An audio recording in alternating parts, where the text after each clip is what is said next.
Friends, உங்களுக்கு ஒரு யூஸ்ஃபுல்லான டிப்ஸ் ஒன்று நான் சொல்ல போகிறேன். இப்போ நம்ம வண்டி டூ வீலர்லாம் ஓட்டிகிட்டு போகிறோம்ல, அப்போ வந்து ஹேர் வந்து நம்ம ஃப்ரீ ஹேர் அந்த மாதிரிலாம் விட்டுருந்தோம்னா வண்டியில் போயிட்டு வந்து அப்படியே பேய் மாதிரி அங்கங்கே ஆயிரும்ல. அதை வந்து வீட்டில் போய் சிக்கி எடுக்கிறதுக்கு சீப் எடுத்து இது பண்ணும்போது ரொம்ப நம்மளுக்கு தலை வலிக்கும், வலியாக இருக்கும் இல்லையா? அந்த வலி இல்லாமல் இருக்கிறதுக்கு நான் ஒரு சூப்பரான ஐடியா ஒன்று கண்டுபிடிச்சிருக்கேன். நானே யோசனை பண்ணேன். இந்த கிரெடிட் யாருக்கும் கிடையாது, எனக்கு மட்டும்தான். என்னன்னு கேட்குறீங்களா? இப்போ சொல்கிறேன் பாருங்கள். இப்போ எடுத்துட்டு சீப்பை எடுத்துட்டு நம்ம போய் இப்போ சிக்கு எடுக்க போகிறோன்னா முடி வந்து ஓப்பன் பண்ணி வச்சுட்டு இப்படி சிக்கு எடுக்கும்போது நம்மளுக்கு வந்து வலி இல்லாமல் இருக்கணும் இல்லையா?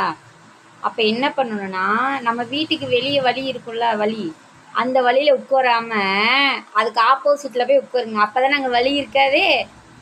இப்போ வலி இல்லாமல் நீங்கள் சிக்கு எடுக்கலாம். எப்படி என் ஐடியா? நான் தான் கண்டுபிடிச்சது, நான் தான்.